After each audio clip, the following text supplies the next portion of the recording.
Sure, you're all right because it sounded like you got a bit of a sniffle there. No, I'll be fine, but something went down the wrong way about 10 minutes ago, and I haven't recovered yet. Oh, that explains it. All right. So, anyways, well, RJ, how's your day? Because I know I haven't had a chance to talk to you the last couple of days here because I've been kind of busy and twisted up. Yeah, it's been busy around here. I mean, with all the shipping and all the shows. Oh yeah, I've got a life too. I've got to take care of that during the day. Yeah. Well, I know you have another job other than your shipping business too, right? Yeah. Yeah.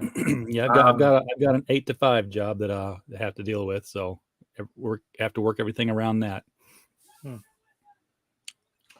Are you on the YouTube? Because it's saying YouTube here is saying only one watching. So that's look, here we are. Let's go infinite videos. Yeah. All right. Anyways, yeah. So I haven't actually seen Robert Roberts on as much lately. Not on yours or mine. Haven't seen him around. He might be digging some pipeline somewhere. Yeah. So, and then most of my regulars haven't been coming on. I know. I think in Toy's case, he's been busy, and then Woody's been kind of sporadic too. And then back out, those are my more 3 regular guys. I saw Woody last night. Yeah, I know Woody pops in on yours, and he'll pop in on mine too. Yeah, Pops has even told me one time, or he's told me a couple times that the time I'm on is a little bit tricky too. 6 p.m. Pacific, 9 Eastern. But the thing is, okay, one, it's a natural newscast time to begin with, 6 p.m. My time, but also 9 p.m. But and I did actually have it on at 7 before. Earlier on I had it on at 7 Pacific, 10 Eastern. Part of the reason why I actually shot it back an hour is because like the guys like Backout and Toys and them were saying that now it's they're having trouble staying up. So they had, conflicting schedules. I did lose a viewer in Leto, another loyal viewer, because he doesn't he works night, so he doesn't get up until he usually can watch it if it starts at 7. But yeah, so. And I know Chris and Diane are at Terrific Con this weekend in Connecticut. Are they? Yeah. He's been posting videos about it. I watched the one from this morning and even commented on it, when he was saying that they were checking in. And what was surprising me, or actually, one of the things that was actually surprising me about it, I think I saw a picture on Facebook from them as well about it, where I guess and it's in Connecticut apparently where the con is going down, and apparently the convention is not enforcing a mask mandate. It's voluntary. Whoa. So, and that kind of surprised me a little bit because, of course, Connecticut's a little bit of a bluer state. So you'd think that they would be enforcing that stuff, but even here in California, they don't always enforce. Even I know San Diego, they had to show vax passes and then get masked up still. Yeah, I know. I heard about that. I don't know if you got my message the other night when I was covering the Anime Expo article, because I was wondering if that was a similar situation that happened at like other big cons like San Diego Comic Con, like what I was pointing out. I don't know about that one. I know that Anime Matsuri is going on right now, isn't it? It might be.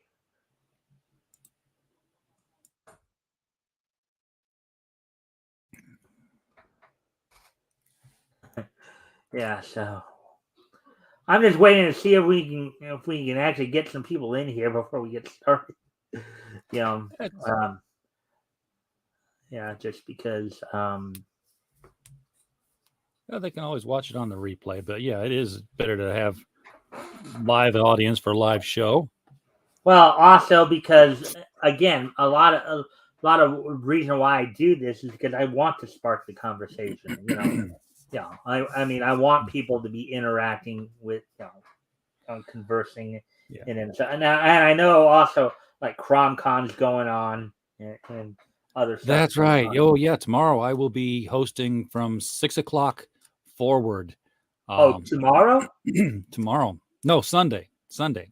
Yeah, This I is was not I was Friday. thinking for a moment. I was thinking for a moment tomorrow. You normally do that on Sunday. Yeah. Well, I'll be like getting on before our show would normally start and staying on long through it and after it. So at 6 o'clock, I'm there till the end. Yeah, but what I guess I heard, Pops was on his way to down to Savannah, so I guess he's Yep. having some of you and Doc and a few others run CromCon this week. And well, he's going to be running CromCon from Savannah. They're going to do it live there too. Oh, okay.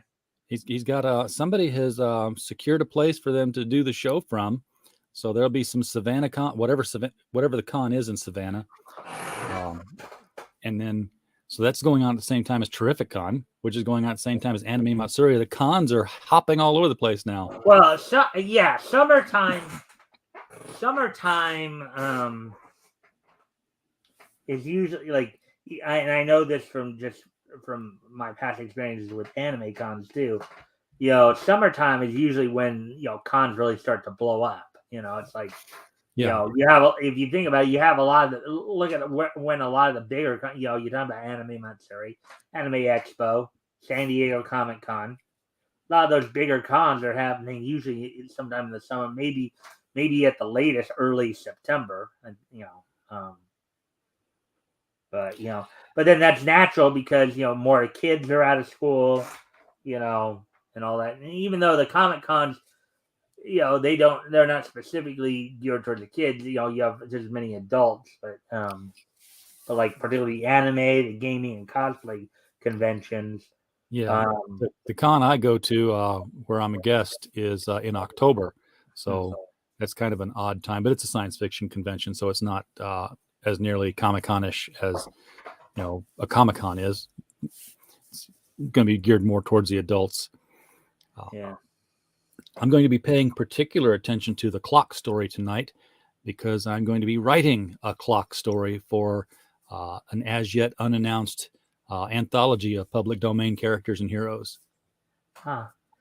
Oh, so you got asked to do one, or? Well, I was asked to participate, and I chose the clock. Since we of course read him a lot and on this channel. And now, he's remember, the first non-superpowered hero. Yeah, he probably was. Yeah, because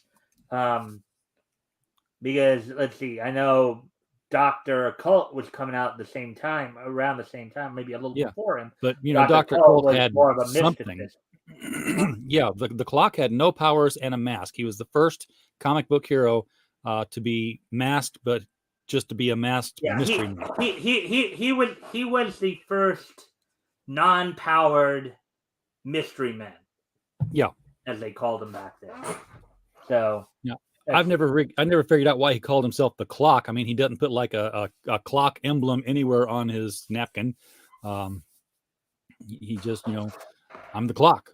Okay, why? It's not his business cards. It's not his. Did a clock fall on your head or something? I mean, what?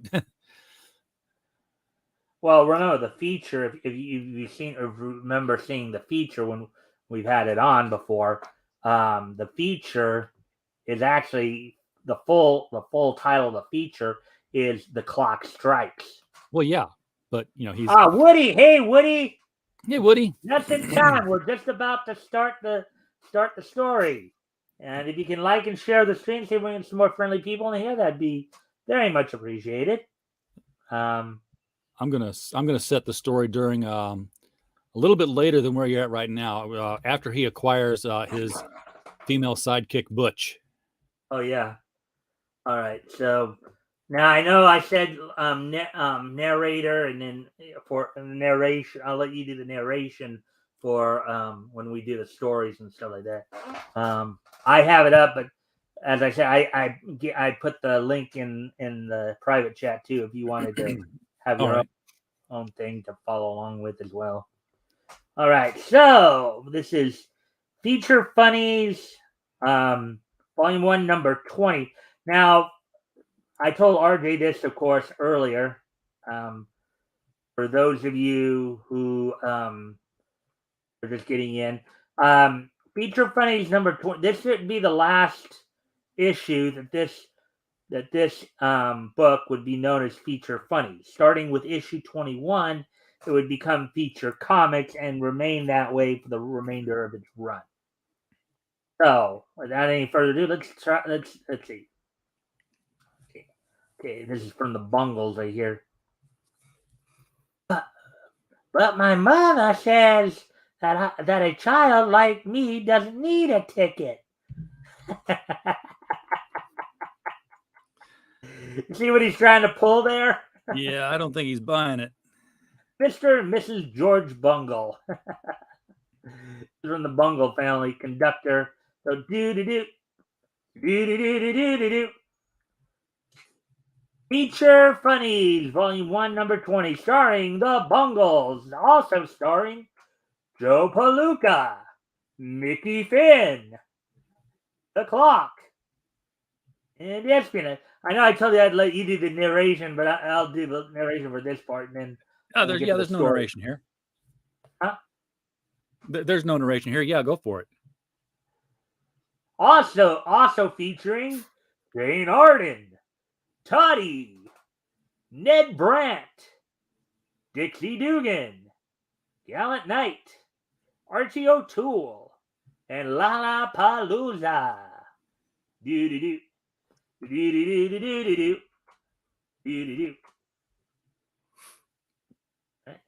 And here's I guess a letter from the editors, I guess. Thank you very much. We are grateful to all you boys and girls for your fine letters telling us how much you like our new front cover design. Everybody says it's more distinctive and easier to spot on the news. I'd say it is. That's true. I mean, you saw the cover yourself. Would you say it's a pretty easy spot there? Yeah, great big feature. Oh yeah, and as always, I know we were just talking about the voice aspect of it. RJ, again, as we're reading, if there's anything that whether I'm reading or you're reading, if there's anything that catches your attention that you want to comment on, go ahead and chime in. Oh, you bet. Yeah, that's always encouraged. Everybody says, okay, we already read that part. However, we are going to make the name of our magazine even more attractive. Okay. So beginning with the June issue on sale April 28th, your favorite comic magazine will be known thereafter as Feature Comics. Yeah, because it's Feature Funnies right now. Yeah. Basically what I told you about just a minute ago. Here is some other good news. Feature Comics will present 4 new headliners during the next few months, headed by Charlie Chan, the world-famous character whom you have been seeing in your regular moving picture theater. We now, of course, call those movies. Yes. Other star attractions scheduled include Rube Goldberg's Sideshow. So Rube Goldberg will now have 2 features in here, Sideshow and Lollapalooza.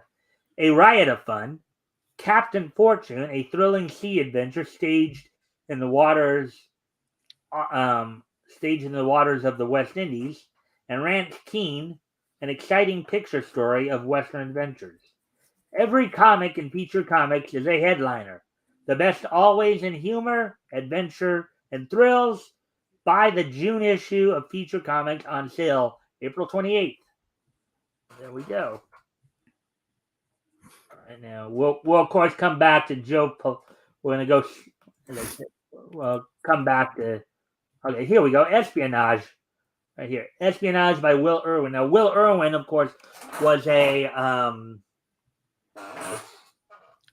Will Irwin was a Pseudonym. was a pseudonym for Will Eisner.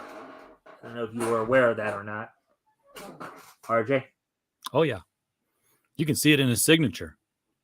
All right. It's the same handwriting. So I think the guy in red there, guy on the right there is Black X. Yeah. So you want to do the guy on the left there, the guy in the blue?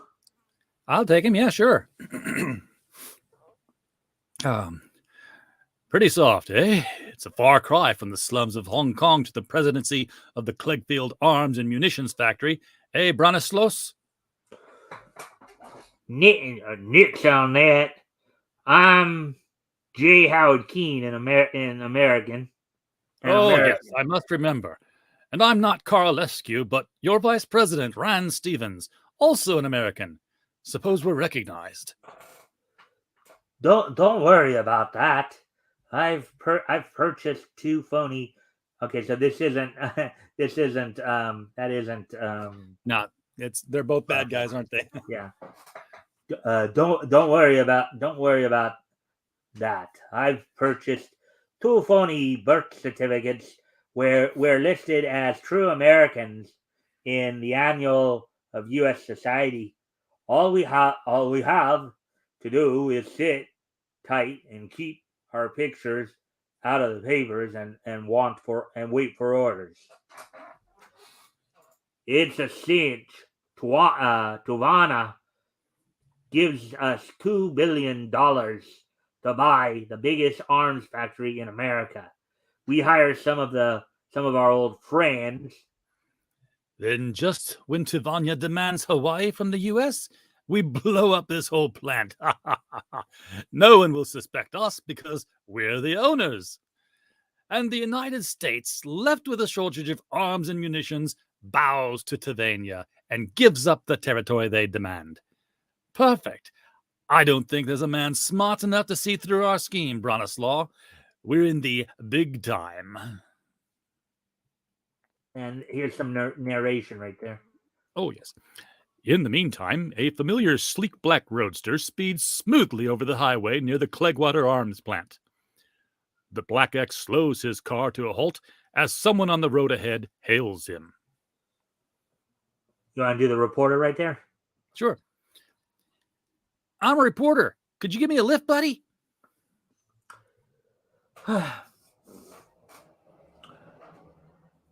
Sure thing. Okay, no. And now you are Black X. Huh? Yeah, I'm trying to make it kind of like more like English sounding. Sure thing. Hop right in. I still haven't nailed down my Black X voice. Some guys I've nailed down, others I haven't. So, like Shorty Morgan, for example, is one of the ones I've kind of nailed down. Okay, go for it. Oh, you need to wait. In a little coffee shop, Black X listens attentively to the reporter's strange story. Yes, sir, it's mighty queer. Keene and Stevens refused to be photographed. I wonder why. I don't know. None of the other big shots shy at the camera. Oh, well, gotta be going for now. Thanks for the lift. You're welcome. The Black X goes into action. His story interests me. Honest men aren't afraid of publicity. I think I'll have a look. All right, so I guess I have to throw in Scottish. It's a little more Scottish. That's okay. The Cleggfield Munitions Plant. It is noon, and the husky mill workers file out for lunch. At the gate, an idler accosts one of the more tough-looking men. He calls to him.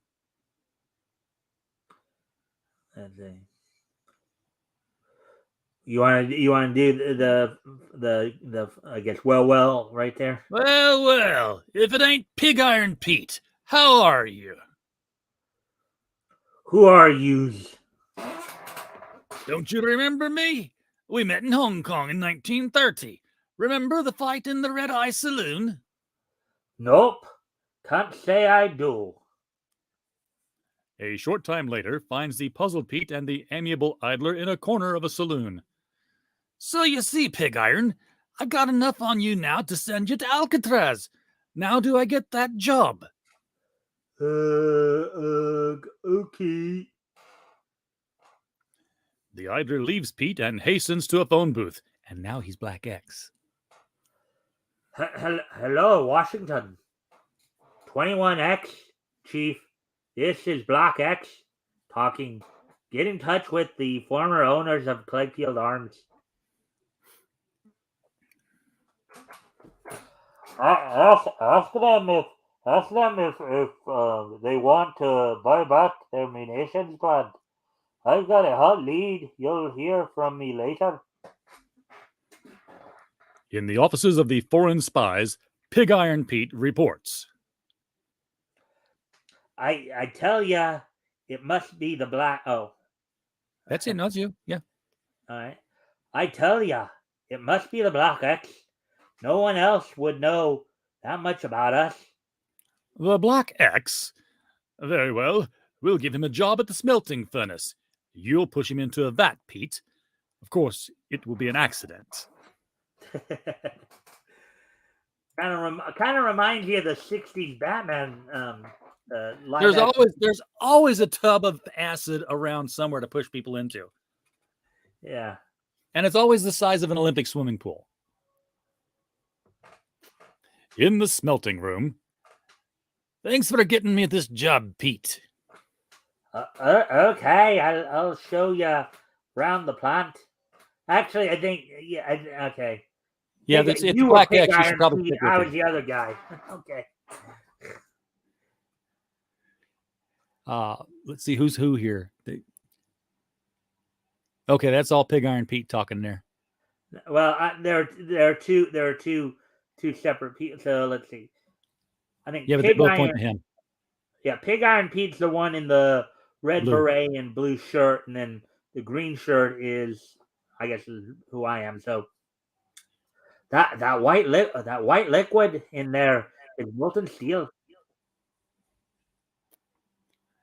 That soup's plenty hot. And I think it's still you speaking. Nope, because that's you. That's Pig Iron Pete getting ready to throw me in.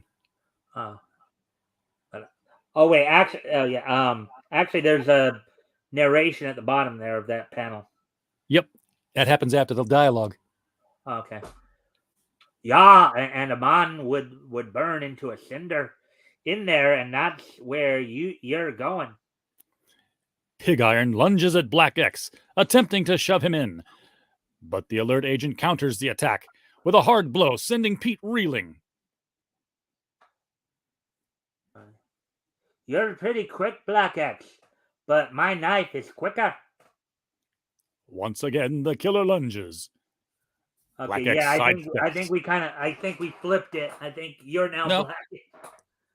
Because Black X hadn't talked yet. So Black X is the one in green there. Yeah. I was doing his disguised person, but you're still doing the regular Black X guy. The killer topples into the cauldron of seething metal. Okay. Ugh. He received the very fate he treacherously planned for me. Now that's a pretty good line right there. Ugh, he received the very fate he treacherously planned for me. Interesting how formal they were in comics back then, huh? Yeah, especially in the heat of battle. Yeah. I don't know. Do you see treacherously much in comic writing today? Oh, no, definitely not. We don't have good dialogue today. Yeah. Now to attend to Stevens and Keene, Pete's knife will be useful. In the offices of the imposters, don't look so glum, Keene. Pete will take care of X. No one will find his remains in the steel cauldron. I don't like murder. It's out of my line. Suddenly, a knife flies past their heads, embedding itself in the wall. A note is attached. Pete's knife. It came from the half open window. We've got to get out of the country. And then there's a little, and I'm not going to try to read that curse. It's the letter says, I know who you are. In 24 hours, the G-men will be in your office. The game is up. Black X. You haven't heard that in a while in comics, have you? The game No, I is up. haven't. Oh, they cut the top of the page off. Just do what you can. Yeah. Scans can sometimes be screwy. I know. By plane, the absconding impostors flee to the coasts. There, they quickly board the Aquaria, bound for Liverpool. Phew. Safe at last. Close the stateroom door. I hope this ship starts soon. How do you gentlemen? Tut tut, Mr. Stevens. How do you do, gentlemen? Tut tut, Mr. Stevens. Don't reach for your gun. Wait, Block X. How did you get in here? Simple. After Pete tried unsuccessfully to murder me, I threw that knife to scare you into leaving. Then I followed you by plane. We we fell for your rules like a couple of fools. You had no evidence against us. You knew that we would try to leave the country. Exactly.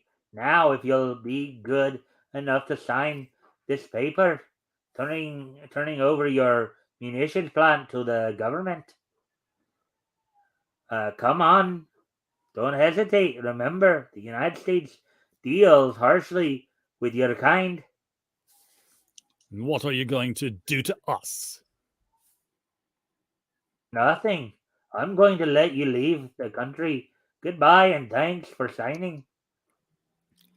Once again, Black X and his chief meet in their favorite Washington rendezvous, a well-known restaurant. Uh, getting those spies to sign over the plant to the government was swell, but why did you let them sail? They're not really free. There will be men without a country. Sylvania will disown them for having failed. No other country will accept them. Their life will be a living death. Oh, that's interesting. Got nowhere to go. Nowhere to go. It's like you basically end up. You might as well just buy a houseboat or something, just live on the sea or something. Maybe you can sneak into a port here and there to get supplies or whatever. Or find yourself on a deserted island, just live off pineapple trees and all that for the rest of your life. Here we go. Another espionage adventure in the June issue of Feature Comics on sale April 28th. So how did you like that one, RJ? He tricked them for sure.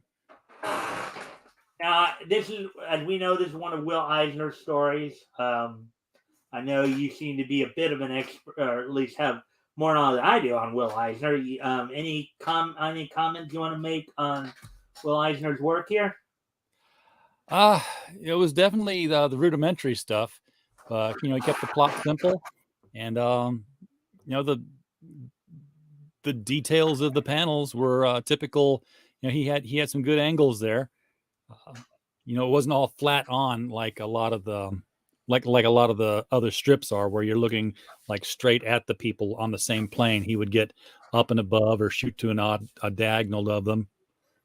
Kind of like the one with the plane right there, right? Yeah. All right. So let's see what else there is here. Let's see. as I said, we'll probably go back through this, after we get through the two main features we look at. So Archie O'Toole, the Bungle family, Reynolds of the Mounted, Big Top, Toddy, George Marco. And here we go. Here's the clock. And I know you said you were going to try it, so I'll of course try to do the clock. You do the narration, and we'll figure out how to do we'll figure out which voices to do. We'll try to alternate a bit here. All right. Let me just do a little, and I would suggest you do two. Just do a little pre-reading to make sure we know who's who here. Let's see. The Clock Strikes, a complete story by Georgie Brenner. And you see they do have the clock motif right there. Yeah. There's just nothing about him that says he's a clock. I don't know why he's called that. Well, because usually he'll leave his calling card, which usually has a clock on it. But yeah, I mean, nothing in his modus operandi or anything like that would indicate how he's a clock. But okay, so just trying.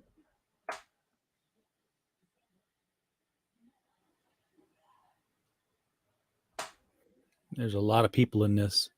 Yeah, I know, and I'm trying. So let's see. I'm trying to figure out, like, okay, so that first panel has two guys in shadow there. I'm trying to figure out. You have two guys who look like they're coming out of a car there, in the other panel. But let's see.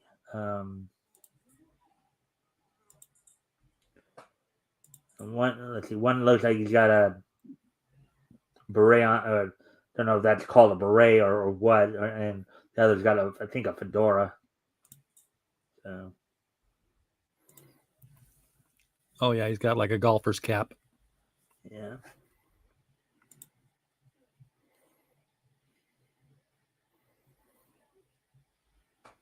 Oh, okay. I think the two guys with golfer caps are the ones in shadow there, and the ones with the fedoras are the ones who are coming in. So yeah, that makes sense.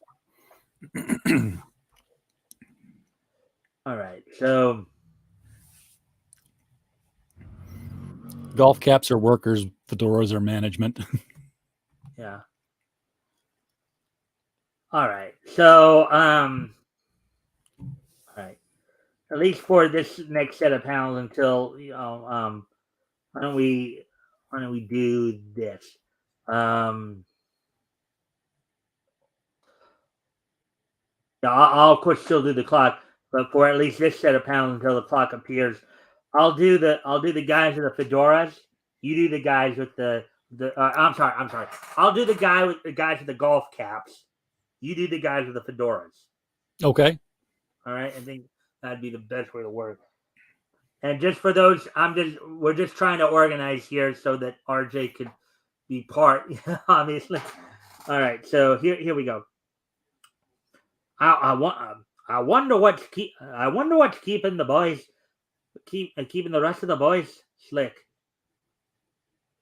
Yeah, you got me. Unless why? Here they come now. A big car pulls to a stop, and two sinister figures get out. Okay. What kept you guys so long? What kept you guys so long? Never mind that. Is everything set? Yeah. We got the watchmen tied up like a nice neat package. Okay, let's go. Bring the satchel, Soapy, and leave the motor running. The four men enter the building next to the Acme Diamond Cutting Company and pass through a dark tunnel. Here it is. The west wall of the building, boss. Okay, go to work, Slick. That's that. Get back, fellas. It's going off in about 1 minute. I guess he's a bomb maker. I would say so. Judging by the next page. Just a Oh yeah, there's a boom. Yeah, I see that. I just checking We're something here. we're not sound effects, Boom! folks. Okay, hop in there and get all the stones you can carry. Hurry. Meanwhile, the great criminologist, the clock, drives in the direction of his home. What the that sound oh wait. What the that sounded like an explosion. I'm at Pine and Elm Street. What can explosion mean in the neighborhood? I know. The Acme Diamond Cutting Company. Diamond Cutting Company. Yes, they See too many specialize. of those That's all they around, do. do you? Don't ask us to cut glass or shape gold. We cut diamonds. That's all we do. All right. So, a car with its motor running and the door to this building is ajar. RJ, do you know what the word ajar means? Of course I do. It means it's slightly open. Correct. Again, another word we don't hear a lot of these days, right? Actually, I had a talking car in 1980s, back when, Knight Rider was a thing. So they actually made cars that talked instead of just chimed. And the door would be, if the door wasn't closed, the female voice would come on the dashboard and say, "Bing, a door is ajar." And I'd always say, "No, a door is a door. A jar is a jar." And then I would close the door. Anyway, quickly slipping on his mask, and with the aid of a flashlight, the clock soon takes up the trail of the crooks. So so now you get a good look, at least a good side view of his mask there. Yeah, he's going to lose that in my story. Yeah, because there's a phase where he gets rid of the napkin face and he goes to a domino mask. As I go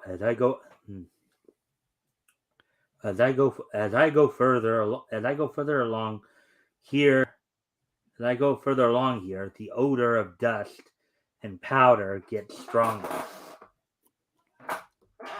And suddenly the clock stops. All right. If you can, give me a chance to, because sometimes it takes. Oh, you got to change pages, yeah. Yeah. What the? Oh, look at that! Look at his mask now. It's white because it would be you wouldn't be able to see it if they blacked it out because he's supposed to be in the black room. Mm-hmm. Voices, whoever it is, they're not far ahead. Cautiously, he rounds a corner and he sees the crooks at work. Okay, boys, we've been here long enough. Let's go. That explosion may have been heard. It was, my friend. And the first one that moves will hear another explosion, and it will be his last. All of you, line up against that wall. Unknown to the clock, the fourth crook quietly sneaks up behind him. Now, RJ, yes, what's about to happen here? You may know because if you've read anything of the clock with me before, what you're about to see here is it seems to be a pretty common theme in some of these clock stories. He gets clocked. Uh-huh. Maybe that's why he took up the name. Maybe. You get a rope and tie up your two pals before you do what, wise guy?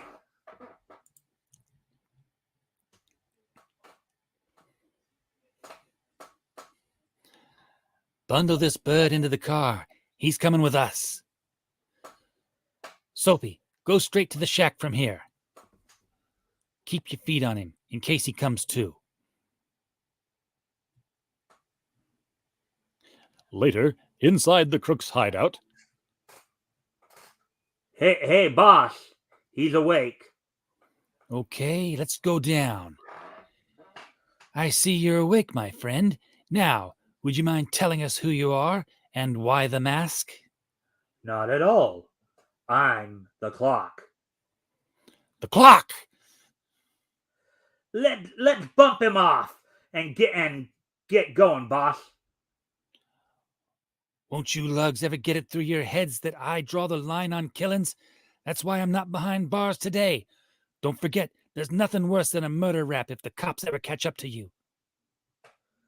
But boss, I heard of this guy, and I don't want to take any chances. I'm afraid.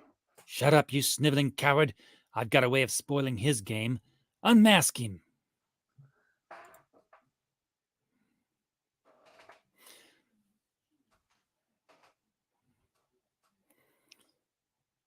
So, it's Brian O'Brien, the society playboy, eh?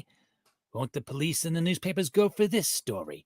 When your identity is known, your life won't be worth a dime. Tie him up and let's go. Now, I don't know if you noticed this, but, and of course it did continue a little bit into the Silver Age, but you did have a number of these, mystery men, particularly the non-powered ones, who seem to be men of great resource, right? Yes. You have Brian O'Brien. You have, of course, Bruce Wayne. Batman. Well, think about it. If you were due at the iron mill from 8 to 5, when do you have time to fight crime? You got a job, right? Well, Tex Thompson, as we talked about. Let's see, Wesley Dodds. But actually, even some of the superpower, some of the like Our Man, for example, Rex Tyler, he was a chemist, right? Yeah, he was a chemist, but he was the leader of his own company. Yeah, it was Tyler Chemicals. Hal Pratt was Al Pratt, and I believe Jay Garrick as well were college professors in certain fields, and yep. So they had, they could always get a teacher's assistant to step in, set their own hours. Alan Scott was the head of Gotham Broadcasting. Yeah, they were all barons of their industry who could come and go as great men of great wealth. Yeah. Lee Travis was the publisher of his own, I think, magazine or paper or something like that. The Crimson Avenger, just like the Green Hornet. Yeah. So the Shadow was. Let's see, Blue Beetle. Let's see, Dan Garrett, the original Blue Beetle, was actually a street cop. Yeah, originally, yeah, and then he became an archaeologist. Yeah. Well, was that due to like a crisis though? No, that was I don't know. He got that beetle on an archaeological dig. All right. Well, anyways, the clock's not before I even the score, you punk. Grab him. Subdued and tied to a post, the clock seized the gang. Prepare for the getaway. Hurry, boss, hurry. Shut up, Slick. Take that bottle of nitro with you. Why? Stop at the first public phone booth, Slick. I want to tell the world who Mr. Clock is. Watch where you're going.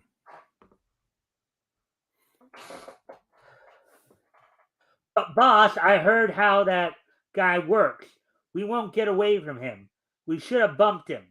You fool! Look out! Bam! We're going to go real fast in the car. Grab that bottle of nitro. Don't leave it on the table where it could fall off later. Oh, God. Later, after the clock had investigated the second explosion he had heard that night. This is the clock, Captain. If you'll go out on River Road, you'll find the remains of the Boss Marco gang. Blown to bits. You want to know how it happened? Well, from the tire tracks on the road, they must have run into a tree. You see, they had a bottle of nitroglycerin with them, and the force of the impact, well, you know what happens when a highly concentrated solution is even jarred. Yes, goodbye, Captain. And then they have the same, albeit it's a bit cut off there. They have that same, look for the next chapter in the story. Yeah. This was also not just a clock repeating motif, but this happened in the Golden and Silver Age to every hero. If you were the villain and you found out the hero's identity, you just set a clock in motion to your death in the next 3 or 4 pages. You were going to die for knowing this. Yeah. And it was always going to be by some divine accident. Hey, Rex is here. Let's see. Well, let's see. Let's get caught up on the chat, and then we'll get back and we'll do some more random reading here, because it looks like we got some people coming in, RJ. So let's greet the crowd. Yeah. Hey, Woody. So here, I'll just run through these real quick. Don't forget my mother. The starring. Don't forget my mother. The car starring Bill Bixby in the 60s. I don't remember Bill Bixby in that. I do remember Jerry Van Dyke in that. Yeah. Gets closer. Clocked. He got clocked. Oh. Gets closer, clocked. Okay. Clocked even. Okay. What's Green Arrow's name? Oliver Queen, Robert. Oliver Queen. And yes, he also was a captain of industry at the time. Yeah. Actually, that was the Golden Age or original Green Arrow, of course. Silver Age one too. Also Connor Hawk and Silver Age as well. Connor Hawk would later become him as well. Yeah, if you have tenure, you can slack off. And then here's Rex from Devil Flyer. Hey, Mike. Hey, Rex. I guess you had the day off. Well, thank you for dropping in, my friend. I hope you're enjoying the content thus far. And then he's saying hi to you, RJ. That's Rex, Devil Flyer. Yeah. Oh, we know each other. All right. Woody. Let's see what Woody has to say here. Oliver Jonas Queen, a wealthy businessman and owner of Queen Consolidated. Yep. Let's see. And Jason Myers. What's your favorite? Pogo cryptid? I couldn't tell you. I don't even know what that is, Jason. The Agapago cryptids. Those are lake monsters. So mine, you got to go with the classic. You go with the Loch Ness Monster. Yeah.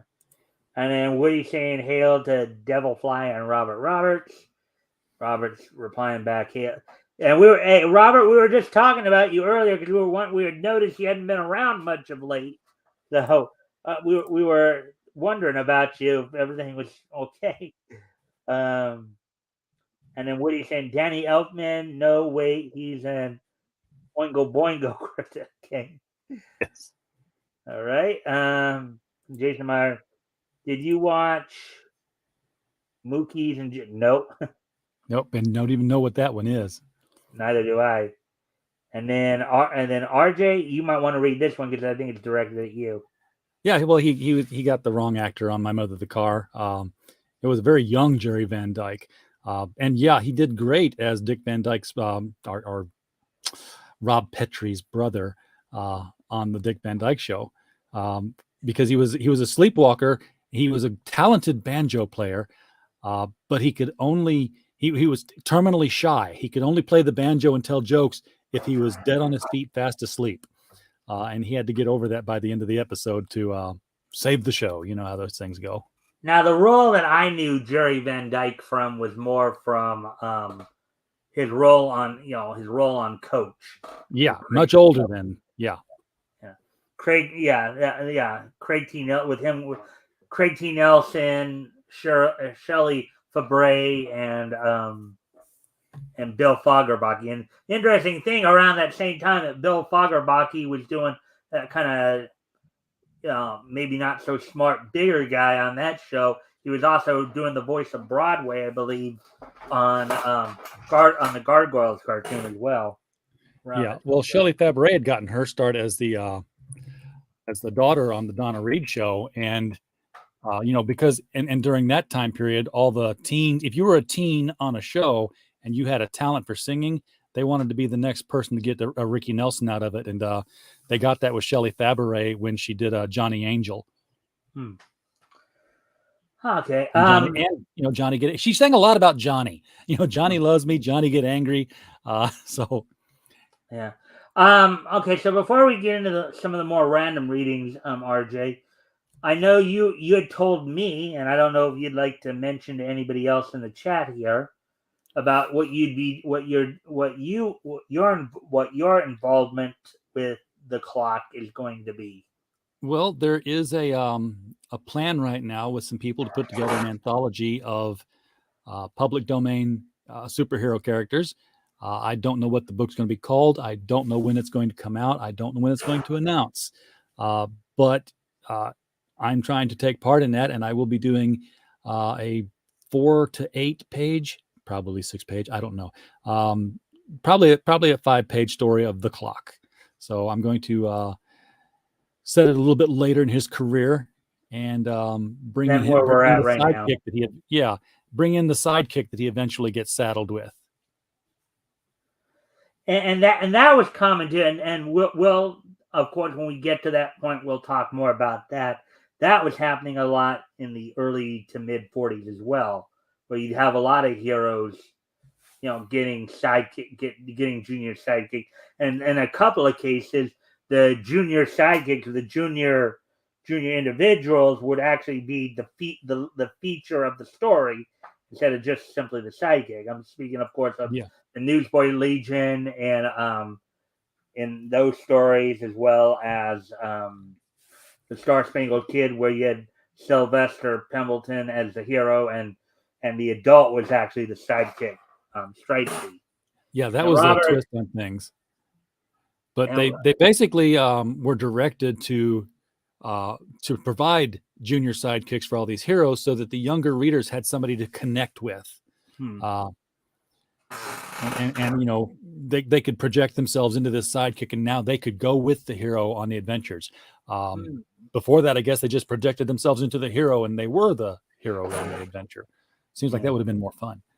Well, Robert's got a couple of interesting comments here. What was the SJW anthology? Dead Ringers? Dead Beats.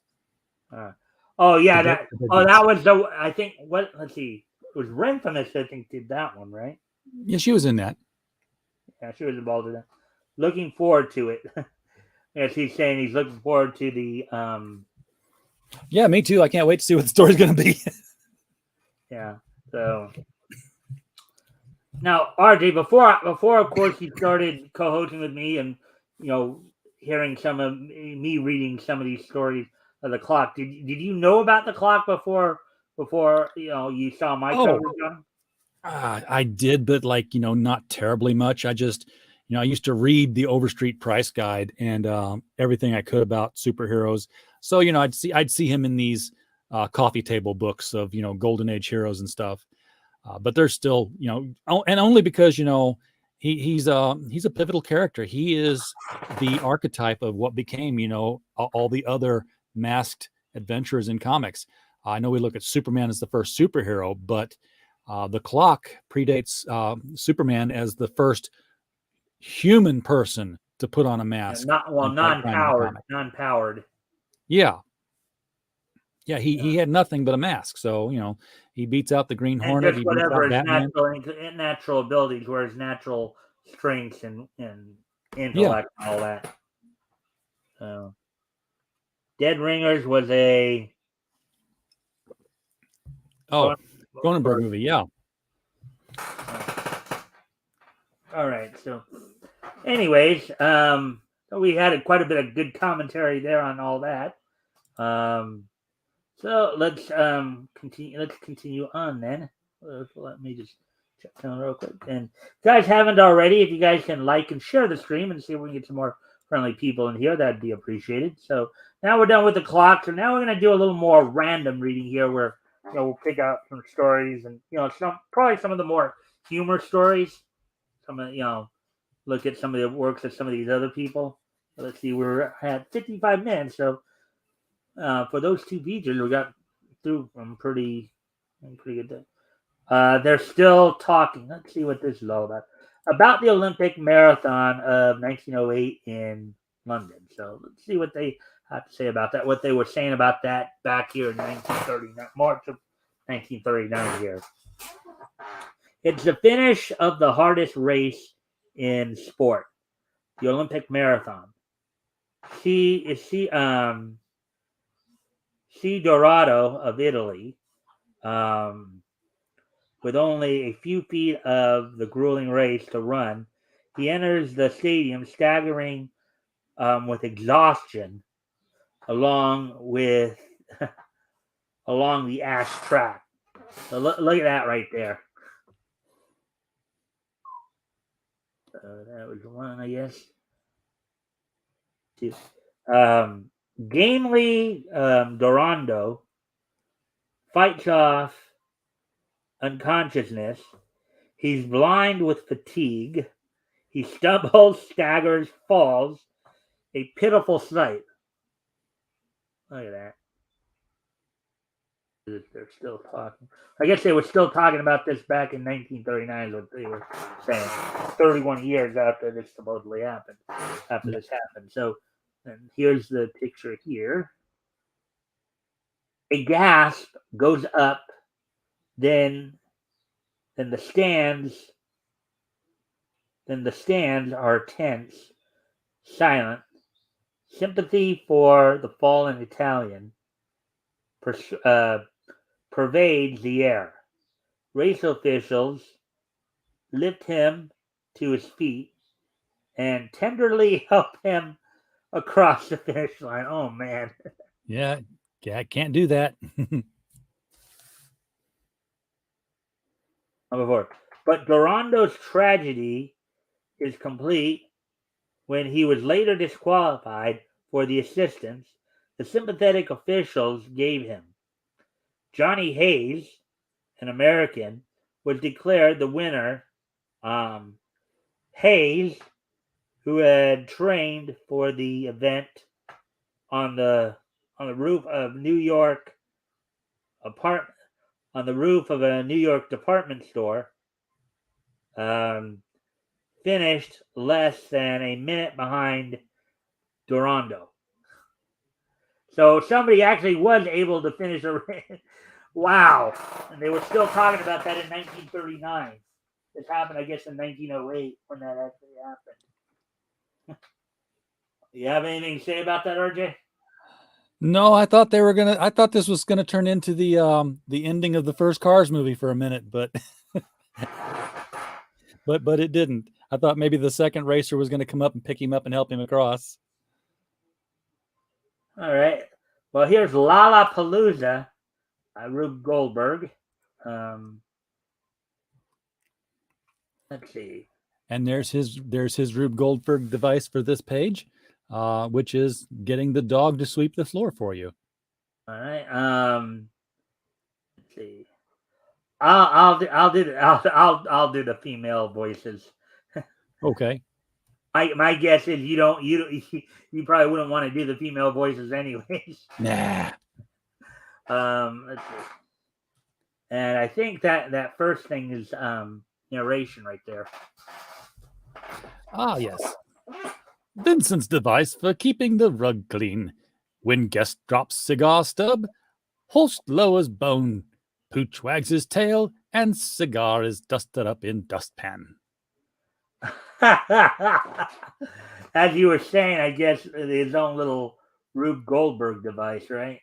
Yep, indeed. All right, here I go.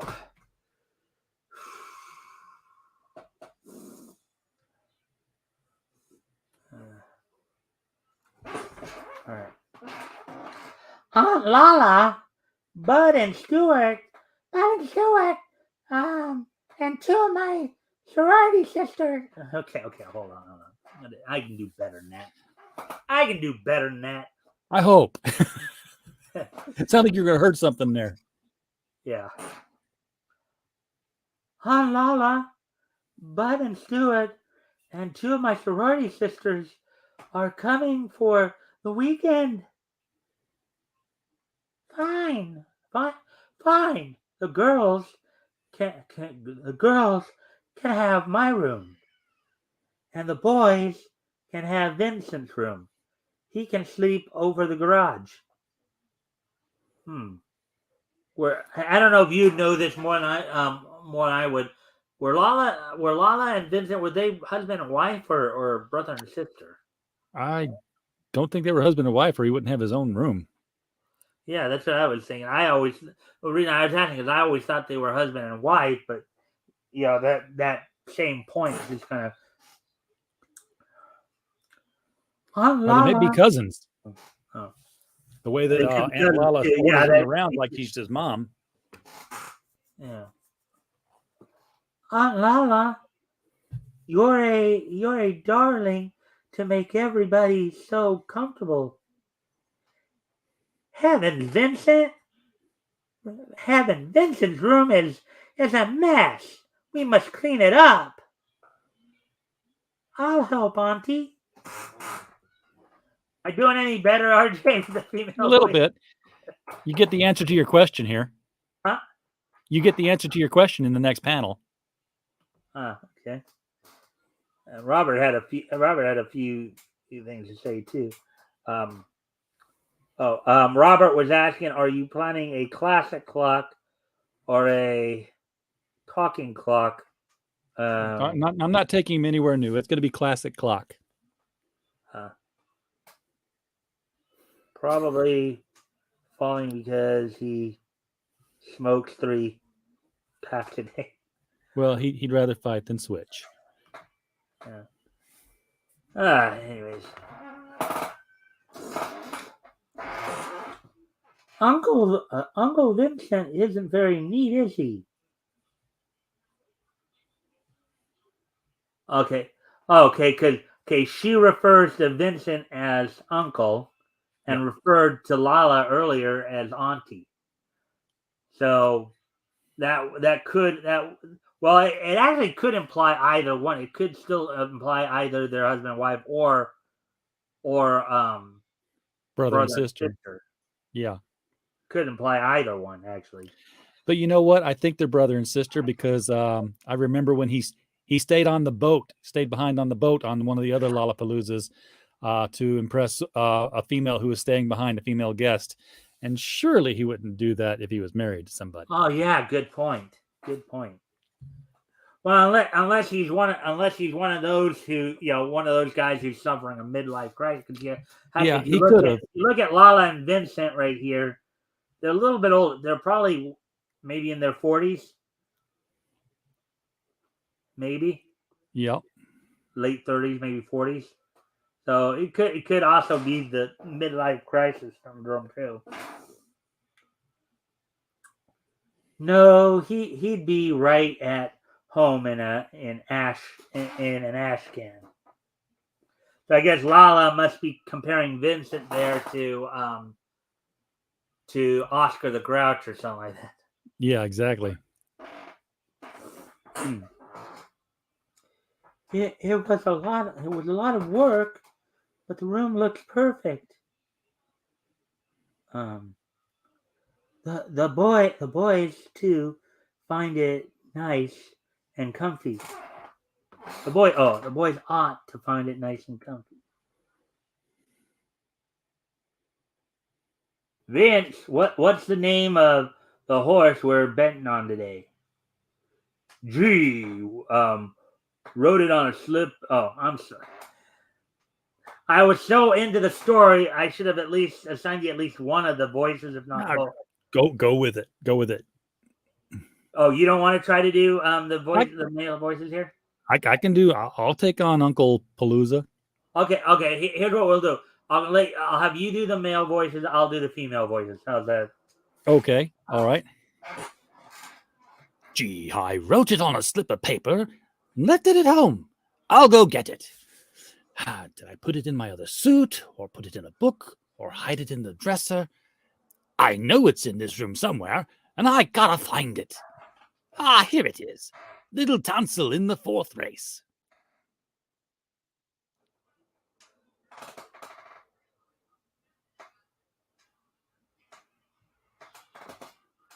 Okay. I think that first.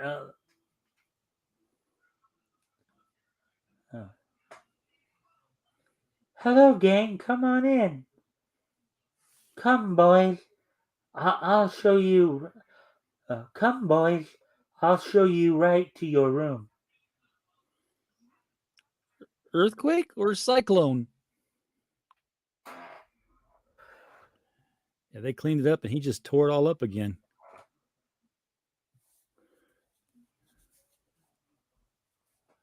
As I can find my cursor here.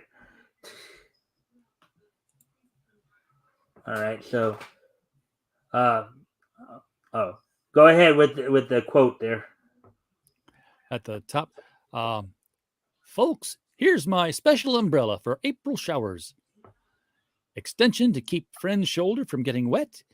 Extra handle to be used when umbrella blows inside out. Window to see if it stops raining. Lock for locking umbrella to restaurant chair. Okay. And there. I think those are guys right there talking. There they are. Take my tip, buddy. Bet on Shoeshine Boy in the next race. I'll accept your advice, stranger. You seem to be in the know. Shoeshine Boy wins. I'm very grateful to you. My name is Oliver Botsford, master of the hounds at the Hunt Club. My sister would love to get in your set. Say, Oliver, Lala's always wanted to have a fox hunt at her estate. Could you arrange it? Yes, say tomorrow at sunrise. I'll invite the club members. Won't Lala be surprised when that swanky tally-ho crowd rides up all dressed in their red coats? Mr. Botsford sent this fox for the hunting. He'll bring the dogs himself. Thanks, I'll take care of the little guy. He looks cramped in this cage. I'll let him loose in the bathroom so he can stretch his legs. He gets into the sleeping pills. There's just a big old box in the bathroom labeled sleeping pills. Okay. Yeah, isn't that kind of unwise to leave such things out in the open like that? Yeah, I mean, well, they certainly weren't childproof capped. They're in a cake tin sized box. Come on. Anyway, the fox has eaten them all and has decided to take a nap. Tish, Babette. It's so careless, leaving my fox fur lying around. Oh boy! Oh, an ideal spot for the hunt. And of course, she's wearing the sleeping fox, and all the dogs attack. All right, is this still? We going on to the next one here? I'm trying to see if this is all part of one story or if these are all because usually what I try to do with these because if all four because usually like these ones usually come within 4 pages. Sometimes they're all one story, and other times they're like four separate stories. So yeah, this was 3 separate stories this time. No, I think this is all the same story. I think it's all one story. Oh, well, they were kind of contiguous, even though they kind of had their little arcs in them. Yeah. Okay. So Rube Goldberg is going to have Uncle Palooza show off of an invention. He says, folks, let me present my stamp licking device. The movement of the pen makes Brush spank Stamp Hound. He cries and moistens the stamps with his tears. Oh, they're beating the puppy. That's not nice.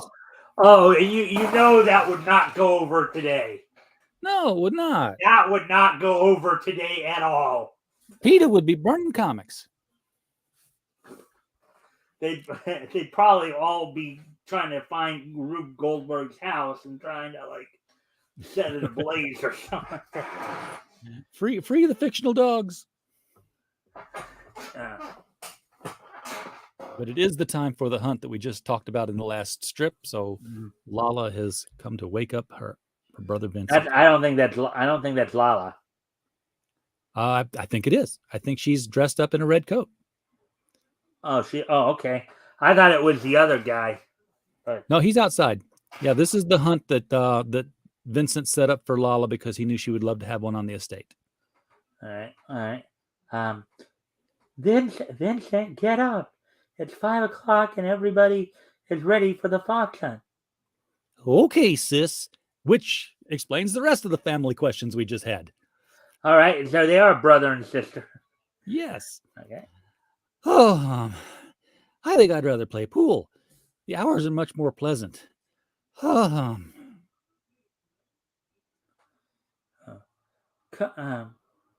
on, Rip and Winkle. They've just released the fox. Mr. Botsford, will you give me a hand with Vincent? He's never been up before noon in his life. My word. How am I doing now, by the way, with the female voices? Much better, actually. Yeah, that works. Eventually I'll figure it out. You know me. I work at it, so. All right. I'm afraid this fellow won't help us much on the hunt. He does lock in spirit.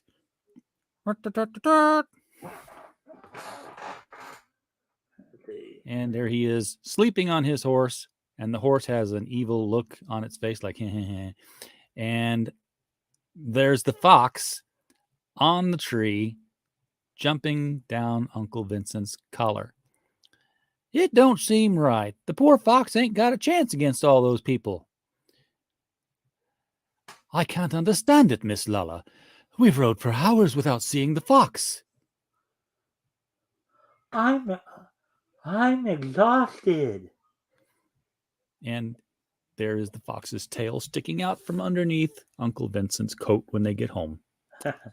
More of Lollapalooza in the June issue of Feature Comics on sale April 28th.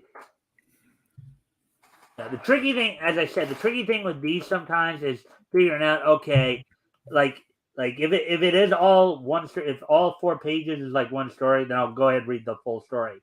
But what I try to do, because as we said, we are trying to just sample these, if it seems more like it's 4 separate stories, then I may just read only 1 or 2 panels just so we can get more of the book that way. That's what I was trying to figure out there.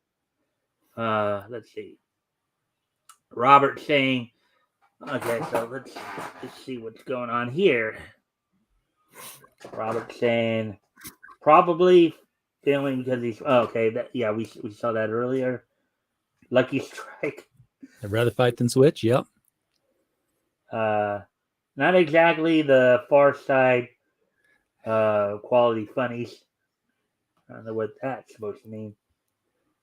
Thanks, Shoe Shine Boy. You're humble and lovable.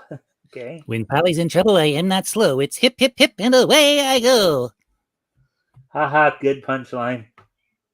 And let's see, Tatsu-sama. Hey, Tatsu. What's this? Well, we're just reading off some comics. Woody and Lollapalooza comic circa, 1939, Woody, not 1940. Yep. But that's why I said circa. Around. Yeah. And then Tatsu-sama had a few emojis there, which I...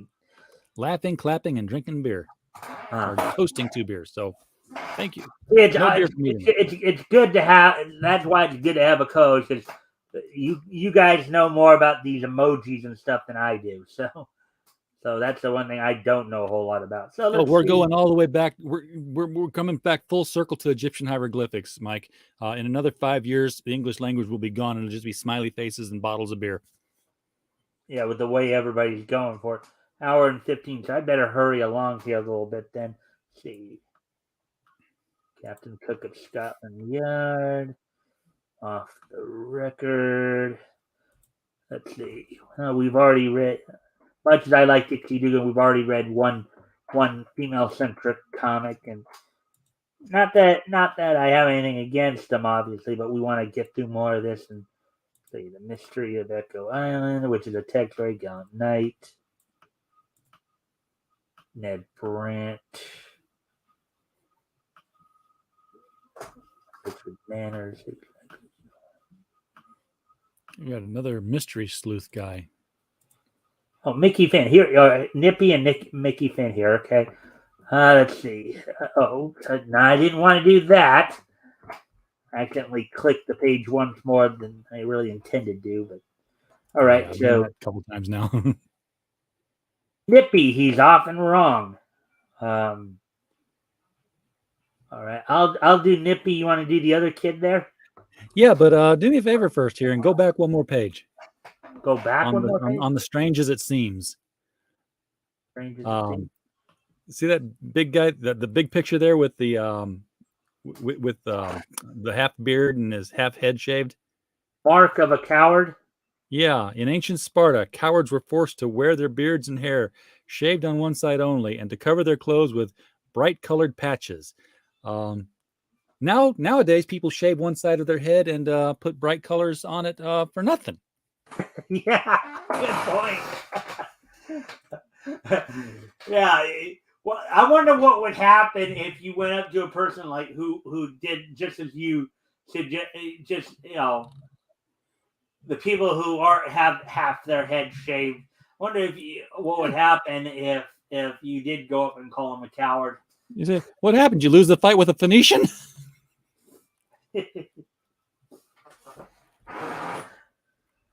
Okay, so anyways.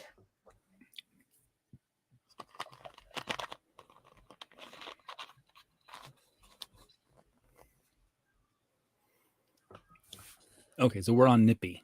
Yeah, he's Nippy often wrong. So I'll do Nippy. You do the other kid there. Okay, which one's Nippy?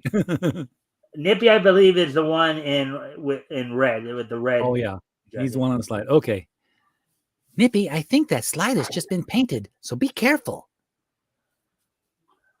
Guan, it's dry. I felt it. Much? Yeah, much.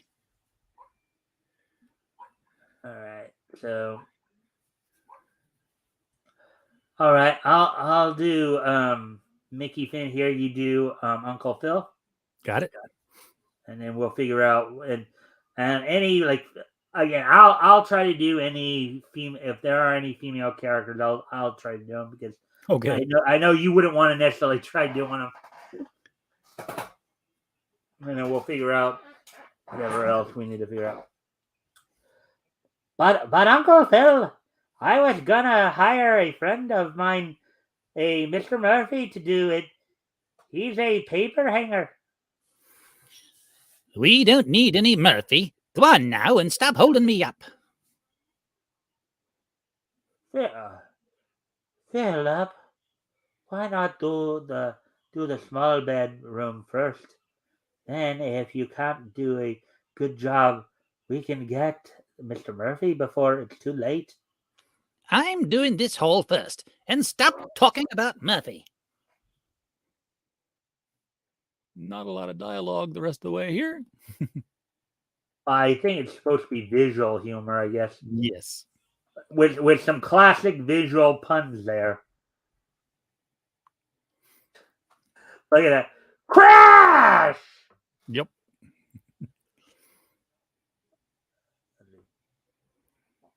I'm Murphy. Come in. So he kind of acquiesces. And I'm guessing, Yeah. let's see, will that be yeah, from the look of it, that was the end of that one. So that was all one shot there. So we'll move on. And there, let's see. Dan and the gang go to bat with Grips, featuring the Grips Athletic Club. Look, well, this is one of those scripts where they did the whole red and white color scheme. Yeah. They were advertising here. This was a big advertisement. And I did see in other comics where they would use a comic story to. So we're back to the beginning here. First, let's see where we're at in time. 120. So probably get one or two more stories in before we get close to the I guess see. Let's see. According to Robert Roberts here, there will be no books, newspapers, and alphabet in 10 years. Only TikTok and emojis. The unfortunate dumbing down of a generation, right? Right, RJ? That's right. All The right. language evolves. Joe Palooka. Joe Palooka's Boxing Corner.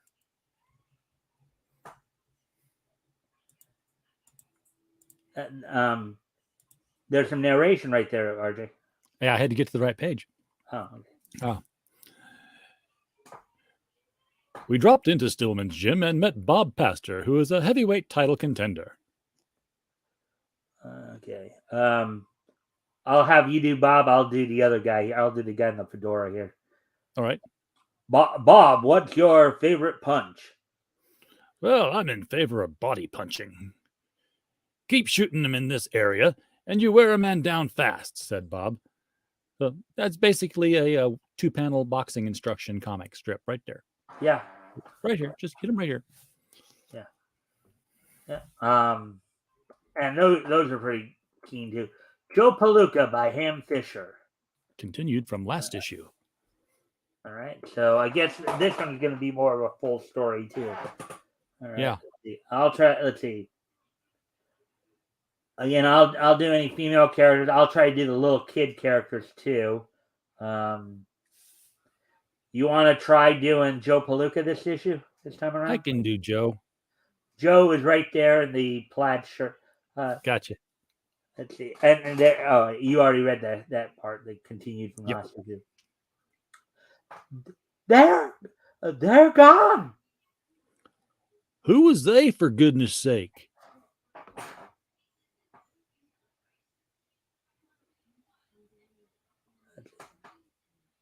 Oh. Don't let them get me. I want to spend the day with you. I'm having such a wonderful time. I'll say I won't. Just let anybody try to take yous. Whose is it anyway? Ixley, famous child star kidnapped from studio. Ain't that terrible? I'd just like to get my hands on. Let's go. Okay, all right. Let's see. You want to try doing the yellow hat guy? I'll do the green hat guy. Sure. What's the excitement, pal? Where are all the cops rushing? Little Tommy, the movie star, has disappeared. They think he was kidnapped. There he is. There he is. Draw your guns, man. We have no guns. Sorry, I stepped on you there. I No problem. We didn't realize there were three people there. So, oh, Mr. Palooka, here they come again. Let's run. Run nothing. I'll tell them a thing or two. Uh-oh. They ain't gonna make a little fella like you work and wear rags and not have any fun. But you don't understand. Please, let's run. Come on.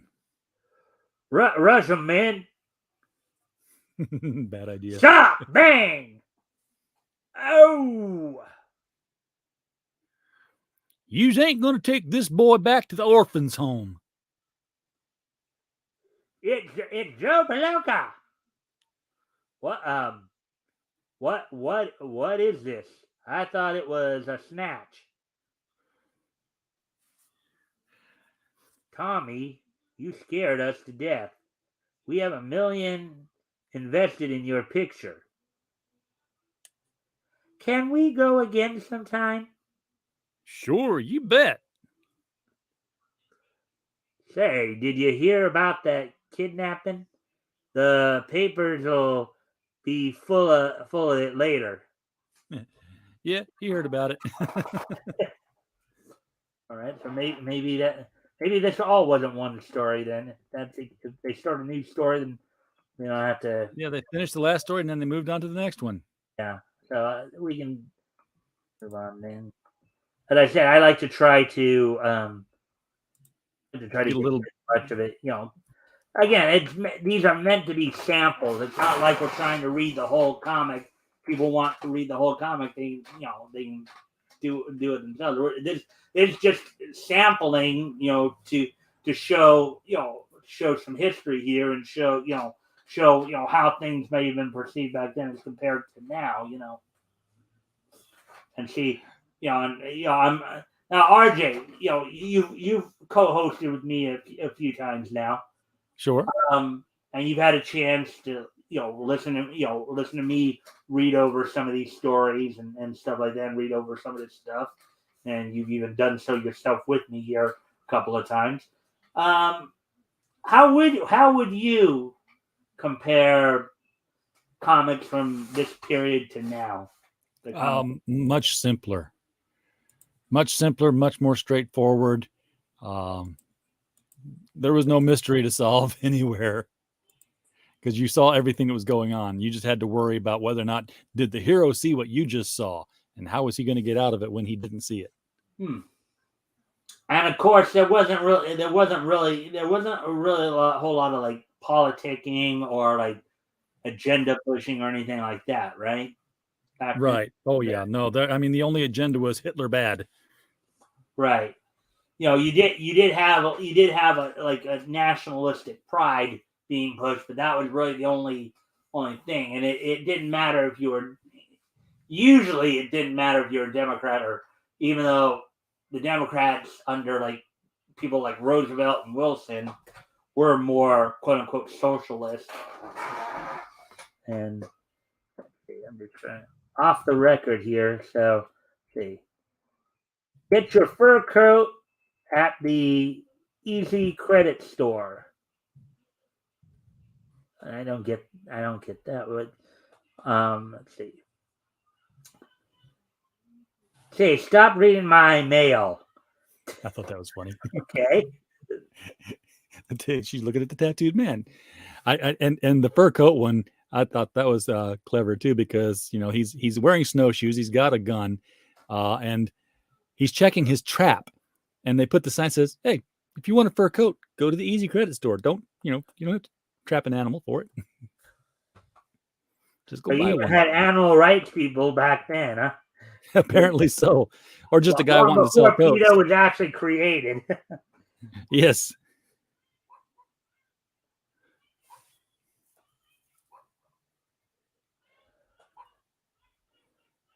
I'm not dunking.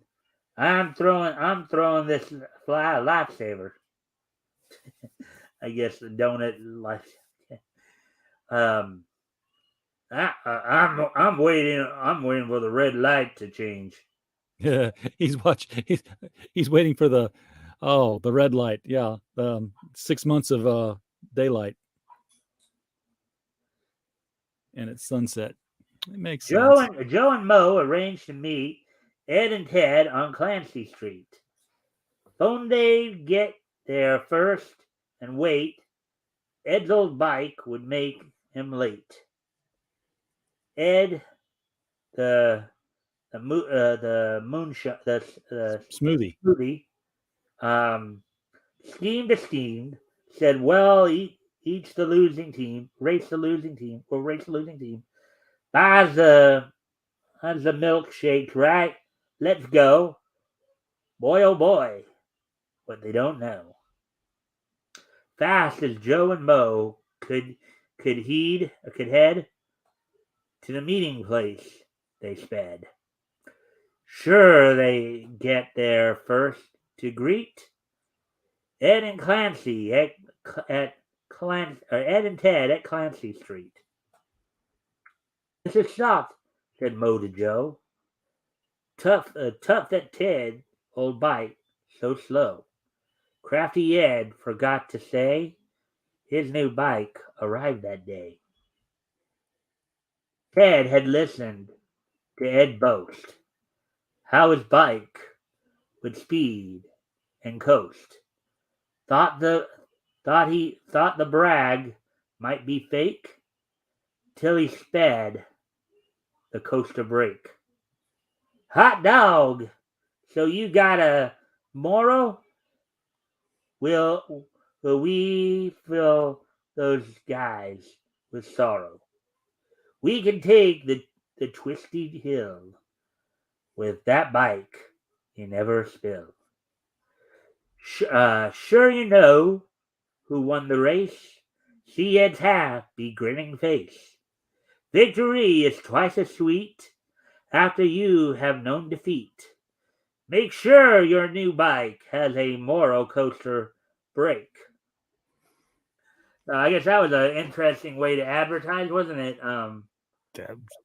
Told an intriguing story with a hook to it. Let's see, where are we at on time now? An hour. And we're back around to Red X. Yeah. Well, that's it. Espionage, and we can skip because we already read that, obviously. Yeah. Dean Arden. Let's see.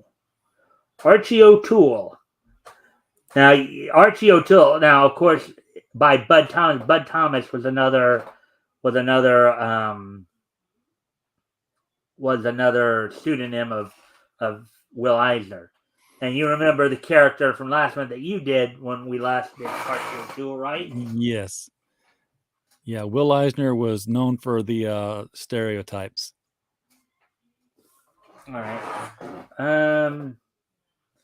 I'll do Archie here. You do the guy in the red cap, and then if we need to figure out who to do what more, okay, as we go along, I'll do Archie there. You do the guy in the red hat thingy, whatever that thing is. I never knew the castle had an east wing, Mac.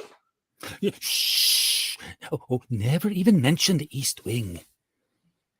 Well, whoever lives there should pay his share of the rent. No one ever goes there. The place has been closed for centuries. Way back before the dawn of history, an ogre laid a curse on what was then this castle. Weird and terrible things have occurred there. 3 kings were found murdered there.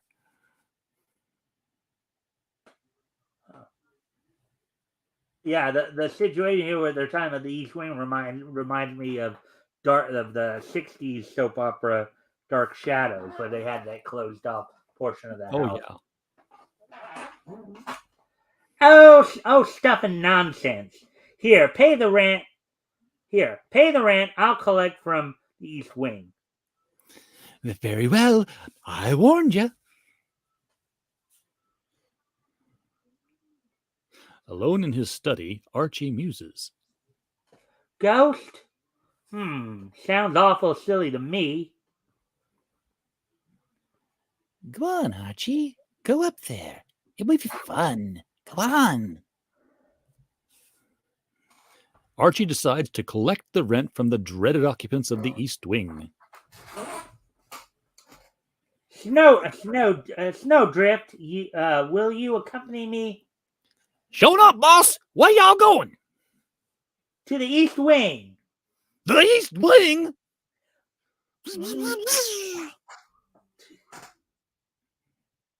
And there was that character again. Only shorter. There's some narration there. Oh, sorry. The tomb-like silence of centuries hangs heavy in the musty air of the East Wing. Evil eyes watch the unsuspecting Archie as he ascends. He. A visitor, I'll scare the daylights out of him. He. I just went ahead and took that. Oh yeah, well it's a lady, so I'm letting you. Oh, I didn't even know it was a lady. I thought it was. Okay, now I can. Boo! Oh, hello. Hello. Do you live here, old lady? I've come to collect the rent. Satan's inferno. He isn't the least bit scared, but I'll show him. Wait till he sees my brother Herman. He. You like that voice? You like that? That works. Yeah. Well, I'll be. The lady has disappeared. Are you the lady's husband? I've come to collect your rent, sir. Grrr. Conk. Clackety clack. Clink clackety clack. Cut out the fooling. This is no Halloween party. Pay the rent or move out. Boo! Oh! Clink clank. Wee! Bang! Eee! We ghosts never pay rent, stupid. It's hard work haunting castles. Ghost, do you have any living expenses? They don't eat or entertain, so it's only fair that you pay rent.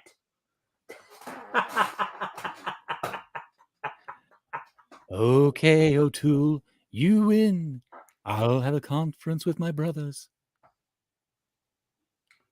Well, boys, do we pay or move out? Rent? Indeed. We'll move out. Yes. Well, poof. We're moving out. Conditions in this castle are deplorable. We haven't had any steam heat or hot water for our Saturday night bath for 10 centuries. The next morning, Archie has good news for Max, his caretaker. What do you think of this, Max? We are leaving the East Wing today. Signed, Ghosts of the East Wing, Ghost Local number 503. Hooray! You are the bravest and noblest king we ever had. Now that the East Wing is clear of ghosts, what are you going to use it for? And before I finish it off there, did you ever think that you'd hear of a ghost union, RJ? No, I think that was kind of funny though. That they had a union. They could just strike for unfair living conditions. I'll have it renovated and made it into a home for poor little orphans of pyromania.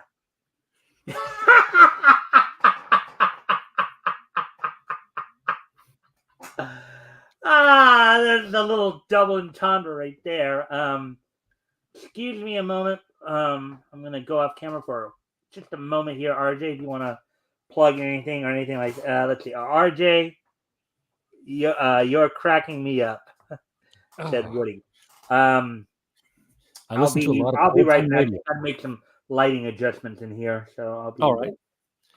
Now, Woody, I just watch. I listen to a lot of old time radio, so I get a lot of voice work from there, and I get to hear a lot of the repeating names, names that I found on television. Now, of course, Howard McNair was somebody who showed up in a lot of dramas, and I can now pick out his voice every time he's on a radio show. Howard McNair, of course, was best known as he was Doc on Gunsmoke when Gunsmoke was a radio drama. And then when Howard McNair went to TV, he became a barber in Mayberry for the Andy Griffith Show.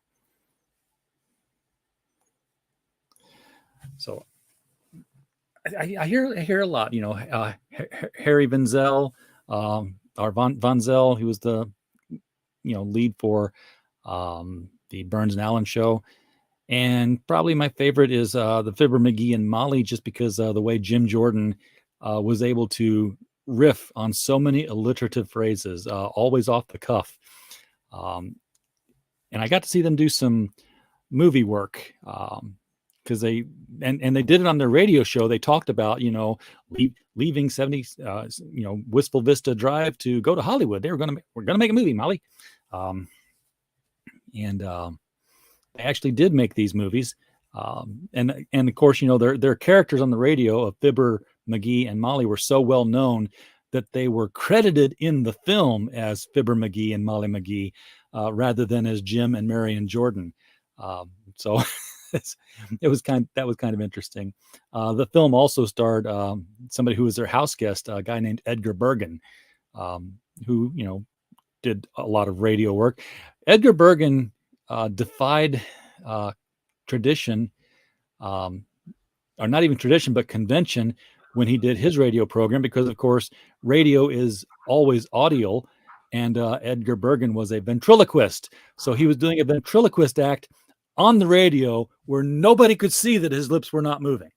But he was Edgar Bergen and Charlie McCarthy and Mortimer Snerd. Oh. All right. Well, thanks for the little sidebar there, RJ, while I was gone. That sounded pretty interesting there. Okay, so we're at hour 42, so we're gonna just breeze through the rest of this until we get back to the clock real quick, and I may or may not read one more story. We'll just see what happens. Let's see, the Mongol family, Reynolds of the Mounted. Yeah, I can tell you now, when I was a kid, stripped like Reynolds of the Mounted, those are the ones I skipped over and went to the next one. I was never huge on those. Big Top by Ed Whelan. I've read Big Top before, but yeah, I think we covered quite a bit already here. We did. I think you think I did enough for tonight, RJ, on that, or you think I should? I'd say you did, yes. Yeah. So okay. So I'll unshare that then. So and I posed this question out to everybody else as well. What did you guys think of the stories that we went over tonight? You guys enjoy them? RJ? I did, but I wanted to read more of the clock, so I'm glad I got here on a clock night. Yeah. History lessons. Yep. Well, we'll be doing this day in each history in a moment here. Start to wrap up here. Yeah. A little wrap up, and they'll have a 2-hour show there. I did. Yeah. Yeah. I mean, we usually try to get it as close to an hour 45 on the readings. At least on these nights. As some of you noticed lately on the news nights, I've been going back and forth but I usually been trying to keep it around 2 hours a night for a show, possible, but sometimes. All right, so we're coming up on an hour 45, so it probably is a good time to start wrapping up here. So is that everybody ready for this day in each? And RJ, if you don't mind sticking around for a few minutes after the show, for the post game here. 1998. Let me just 1962, 1972, and then 2017. Okay. Alrighty then. So without any further ado, today being Friday, July 29th. Basically, we're pretty much done with July after today, because we come back on Monday. It'll be August 1st. So, is everybody ready for this day in each history? Day in each history. Bring it on. I'm ready. Woody was already answering the question. Okay. So without any further ado, let's take a look back at this day in niche history. And actually, we're going to actually start off with actually 2 birthday wishes today. Believe it or not, 10 years apart from each other. So first off, I would like to wish a happy believe it or not, a happy 60th birthday to Scott Steiner. For those of you who may remember Scott Steiner or the Steiner brothers, or time, of course, Big Papa Pump in WWE, he turned 60 today. The guy who invented the Frankensteiner move, that kind of move where he jumps up on the guy's shoulder and flips him over full blast and ten. Probably one of the most impressively athletic moves of all time if you've ever seen it. It's said that it differs from a Hurricane Rana, which is a move, what they call it in Mexico, because in a Hurricane Rana, it's more thrown into more of a pinning position, whereas the Frankensteiner, he's actually driving your head into the mat with it. So RJ, I know you're not a big wrestling fan, but I don't know if you saw wrestling back then. I do remember the Steiner brothers. Yeah. Do you remember the Frankensteiner? Yeah. Now Scott's the one who didn't have the mustache that came down the sides of his lips like a bulldog. Right. Yeah. Rick was the one who was nicknamed the dog-faced gremlin. Yeah. Okay, he was the shorter of the two. Scott was kind of the taller of the two. He's the guy who eventually became Big Papa Pump. Personally, I thought he was better before he became Big Papa Pump because he was more athletic than after he became Big Papa Pump, he really, all that muscle mass took away some of his agility, his ability to Woody's saying something about the Steiners here. Let's see. I like the Steiners. I stood next to Rick on Sunday on the train at the Atlanta airport. I was surprised how much shorter he was than me. Yeah, I've been on that train. Huh? I've been on that train, Woody. That's an airport that's so big that it has a train that goes around it, or you would never catch your flight from one wing to the other. Yeah. Well, I think Rick is maybe 5'10", 5'11", or something like that. He's a short guy. Yeah, as compared to other wrestlers, of course. Long time ago, I saw Teddy Long at the airport once too. Yeah, Teddy Long, who was originally he was actually a manager with WCW. He of course managed the tag team of Doom to the World Tag Team Champion. Prior to that, he did manage. I think he managed the Skyscrapers for a little while too. Sid Vicious and Stan Spivey, and then of course he was probably most well known for managing Doom, as he led them to the World Tag Team. That was Ron Simmons and Butch Reed, and then he later, of course, managed Johnny B. Bad, aka Mark Merrow, and then he eventually went on to the WWE and became a referee. So, tribute to that. Anyways, as I said, we have 2 birthdays. 2 people. So happy 60th birthday to Scott Steiner. And you're probably not going to believe this one. And RJ, I've been saying this a lot the last few days here. Because if you remember me telling you about Norman Lear the other day. Oh, yeah. Believe this or not, Will Wheaton turns 50 today. Happy 50th birthday to Will Wheaton. Now, Will Wheaton, of course, most people remember him as Wesley Crusher from Star Trek: The Next Generation. Aside from that, though, of course, he had a few notable voice roles, including Aqualad in the Teen Titans cartoons. He was Cosmic Boy in Legion of Superheroes. No, he had a few others too. I think he was involved in the Ben 10 series too. But happy 50th birthday to Will Wheaton. And I don't know if you've heard, but he's a bit of a lefty too. Oh, yeah. And he plays himself on the Big Bang Theory. Yeah. Or at least what they say, a fictionalized version of himself. Oh, yeah. Let's see. So now moving on to the next piece of niche history here, going back to 1998 now. As on this date in 1998, says I get thing opened here. On this date in 1998, the 85th issue of Wizard, the comics magazine, went on sale on this date for $4.99, 192 pages. Now, what I would gather here is this is like, I guess this must have been like the comics version of Sports Illustrated or something like that. Kind of like. Is that what it was? Kind of what it was? Kind of like. Yeah, that I'll tell you what, that thing, it was a shill for Image Comics, but it still talked about, DC and Marvel, and it sold comics. It made you excited to go to the comic store and pick up these things they were talking about. I mean, they did interviews with creators. They had a lot of spotlights. They became very well known for their Wizard price guide, where, instead of the Overstreet guide, you could look in the Wizard to see what a comic book was worth.